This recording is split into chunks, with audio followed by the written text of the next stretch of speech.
it's been a part of the community narrative for a while about the difficulty that visual effects artists have working in this industry. There is nobody in this industry that is more overworked and under-recognized and underappreciated than the visual effects artists. Oh, movie fans are very quick to complain about visual effects in something. But just a couple of years ago, even the worst visual effects today would have been considered witchcraft to see today. And even in the bad visual effects we see today, the amount of work that goes into it and the sheer accomplishment to even sometimes pull off bad visual effects is monumental. And the problem is visual effects have gotten so good, we don't appreciate how good they are anymore. Now, if visual effect isn't perfect, it's massively criticized. When we fail to appreciate just how much artistry and wizardry goes into even some bad visual effects, or what we consider today to be bad visual effects. But artists are worked to the bone. We've had a lot of discussions and talk about it. Well, recently, a visual effects coordinator for Marvel was being interviewed and talked about the absolute nightmare scenario they had working on not even a motion picture, but a Disney Plus Marvel MCU show, Falcon and the Winter Soldier. A show that I thought was pretty good. Mm-hmm. I didn't think it was great, but it certainly had some big highlights in it, and I enjoyed watching it. George St. Pierre was in it, so of course I'm going to be a little bit biased towards it. But she discussed some of the situations of working on this, and this is what she had to say in an interview. She said this: while speaking with IndieWire, Rebecca explained that members of the Falcon and the Winter Soldier's visual effects crew worked 75 days in a row and only got time off if they, quote unquote, had nervous breakdowns. I don't know how this is acceptable, she said. I don't know how you can work people like this. It was the first ever Marvel TV show. It was during COVID. Now, of course, you might be saying, well, wait a minute, WandaVision was the first ever show. I think this was the first one to go into production. Yeah. And they were producing it during COVID.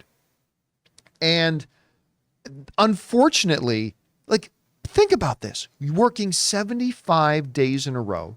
We've heard from others that these work days were not 9 to 5, 8-hour work days.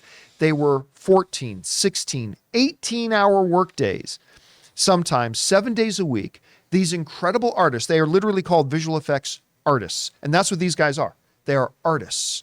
I've worked with a lot of visual effects. I worked in the visual effects industry. The people who do this stuff are pure artistry and wizards at what they can do. So you know that.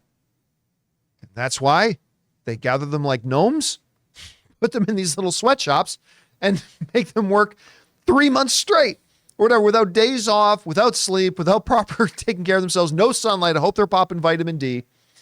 And this, Rob, I think today, we've got a lot of attention being paid to actors and writers right now because they're on strike at the moment. So clearly a lot of attention needs to be brought there. And there should be under some circumstances. But the amount, it seems like the only time visual effects gets any attention is when we're either talking about that we didn't like the visual effects, because I think we're completely spoiled with how good visual effects are today, or unfortunately having to talk about how they work like this. I mean, and that this is the working conditions they're under.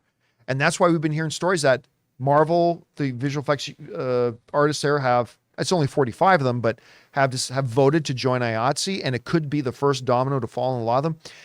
Rob, you've been in the industry a long time. This is unfortunately not rare. This is actually the norm now, hearing stuff like this.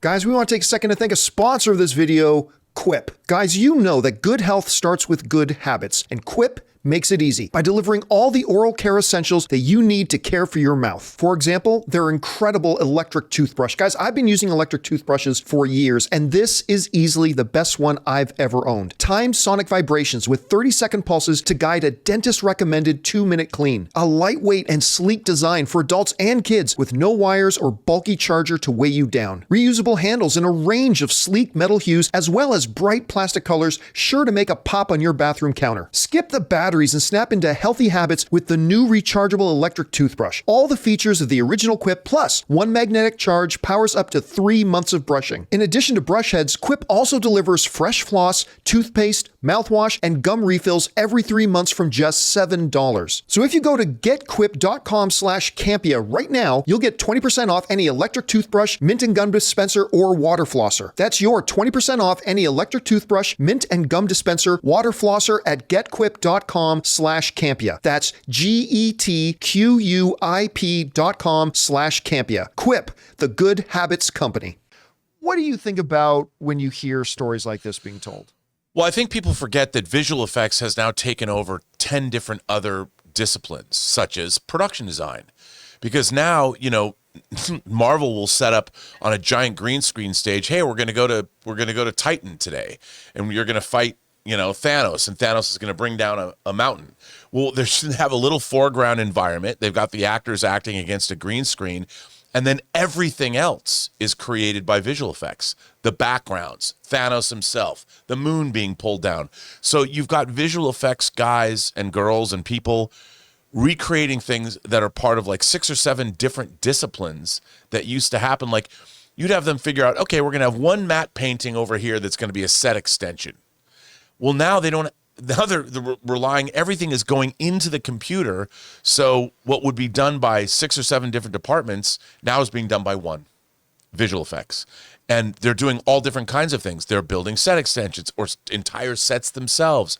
They're building characters. They're building spaceship battles. They're building all of these things, and they're expected to do like almost more. I mean, I don't know what the percentage is, but a lot more is now saddled. Visual effects have to do with them than it used to be in a normal film that had regular principal photography and they would augment it with visual effects. Now most films have visual effects in every single shot, which has made it untenable in terms the production times haven't. They're not like, well, we'll give you 6 more months. I still remember a story of a older movie where they talked about how, oh my God, this movie has 250 visual effects shots. Unbelievable. Now 2000 is a Tuesday. Yeah, and almost, I mean, they do everything from fixing blemishes on faces to whatever. I mean, and so visual effects are now doing makeup after the fact. They're doing costumes. I mean, you know, how many Marvel movies do you see the characters not even wearing a costume? They're just wearing, you know, well, not even balls anymore. They're just wearing dots all over because the costume is generated in post. And if the costume is generated in post, that means every single shot with that character is now an effect shot. That didn't used to be the case. And when you have that, it exponentially has risen. Most movies now have 2,500 effect shots in them. That's crazy. It's insane. And who's going to do those and in how much time? It's nuts. It is absolutely crazy, and and that's why I really believe that out of not writers, not actors, and everybody, there's so many disciplines and so many wonderful people, hardworking people, talented people who work to make movies. But with all due respect, I really do think visual effects artists are the most underappreciated. They're often the scapegoat for a lot of people on when something isn't perfect, and probably the most underrecognized, yes. I think, in this entire industry, and it's only getting worse. I hope things can change because they certainly should unionize. Hey guys, thanks so much for watching this video. Make sure you like the video, leave a comment, and subscribe to our channel. And don't forget, we have a daily podcast called the John Campea Show podcast, available on Apple Podcasts, Spotify, or your favorite podcasting app of choice. Go and subscribe to it today so it'll be there when you need it.